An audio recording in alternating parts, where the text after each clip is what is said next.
ये देश में कोई भी बाबर का निशान नहीं रहना चाहिए, बिल्कुल गलत बात है। इसका तो हम लोग पुरजोर विरोध करेंगे और कहीं भी हम बाबरी मस्जिद नहीं बनने देंगे, ये निश्चित बात है।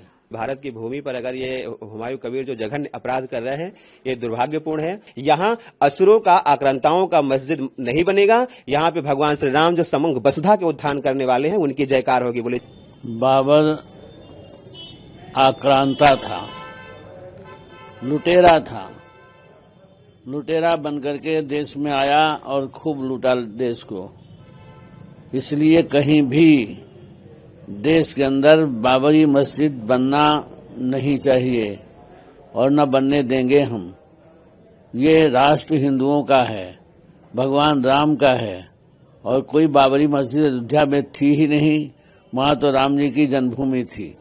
लुटेरों ने, आक्रांताओं ने आकर के भगवान श्री राम जी के मंदिर पर आक्रमण किया, लूटा, ध्वस्त किया और उस पर ऊपर में थोड़ा मोड़ा केवल मस्जिद का रूप दे दिया। मस्जिद नहीं था, वो भगवान श्री राम जी का मंदिर ही था।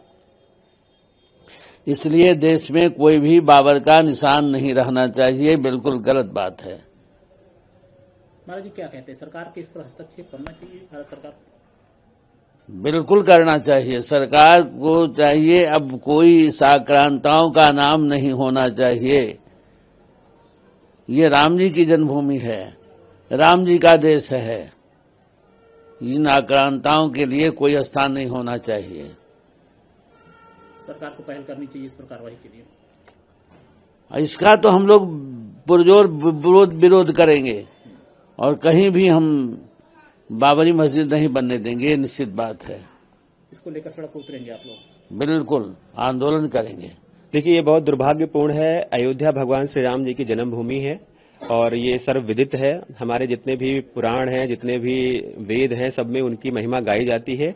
और ये तो बाबर हमारे यहाँ जो आया, वो एक लुटेरा था, एक आक्रांता था। उन्होंने केवल भारत में आकर के लूट की, अत्याचार की और अत्याचारियों का ना तो कोई इतिहास होता है, ना उसे कहीं संरक्षण दी जानी चाहिए। ये भारत की भूमि पर अगर ये हुमायूं कबीर जो जघन्य अपराध कर रहे हैं, ये दुर्भाग्यपूर्ण है।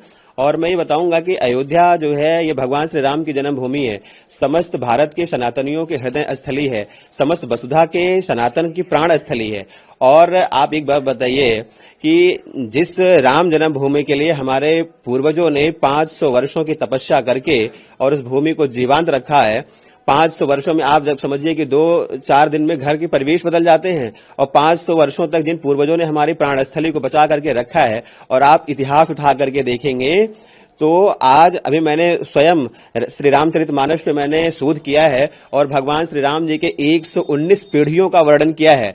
तो जिसके 119 पीढ़ियों का जो है पूरी डेटा विद्यमान हो, जिन्हें सारे पुराणों में, सारे जो है वेद वेदांग में सब में गाई जा रही हो, उनकी महिमा पे झूठा और मिथ्या आरोप लगाना, ये इन लोगों की बड़ी साजिश थी, जिसे जो है हमारी सरकार ने, हमारे जो है सुप्रीम कोर्ट ने, सब ने पूरी जो है उसकी जांच पड़ताल करके भगवान श्री राम जन्मभूमि की स्थापना कराई है। उस पर अगर कोई उंगली उठाता है तो वो बहुत ही निंदनीय है। और जिस तरह से ये जो है अकबर हुमायूं कृत्य करने जा रहे हैं, मैं ये नहीं कहता, सबकी अपनी पद्धति है, सबकी अपनी विधान है, सब कर सकते हैं, लेकिन किसी भी आतंकी का, किसी भी दुराचारी का, किसी भी ऐसे कुकृत्य करने वाले व्यक्तित्व के बारे में उसका जो है कोई भी ऐसा स्थल निर्माण करना जहां पर जो है उसकी समुचित स्तुति की जा सके, ये बहुत ही निंदनीय है। ऐसी घटना नहीं होनी चाहिए और इसके खिलाफ अयोध्या, सनातन और भारत के सभी सनातनी जो है एक आवाज उठाएंगे और ऐसे दुराचारियों के खिलाफ। अभी देखिए, हम लोगों ने एक आवाज उठाया था, पाठ्यक्रम में भी हमारे बहुत सारी ऐसी बदलाव हुए हैं,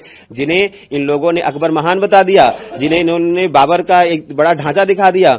इन सबको आक्रांता घोषित करके अब जो हमारी इतिहास, जो हमारी शैक्षिक परंपराओं में विखंडनता थी, उसे अब हम लोग सही धारा में लाने की कोशिश में हैं, क्योंकि अब भारत 21वीं सदी का भारत, सनातन का भारत है और सनातनी जागृत होकर के राष्ट्र के उन्नयन के लिए काम करने के लिए निकल पड़ा है। यहां असुरों का, आक्रांताओं का मस्जिद नहीं बनेगा। यहां पे भगवान श्री राम जो समग्र वसुधा के उत्थान करने वाले हैं, उनकी जयकार होगी। बोले जय श्री राम।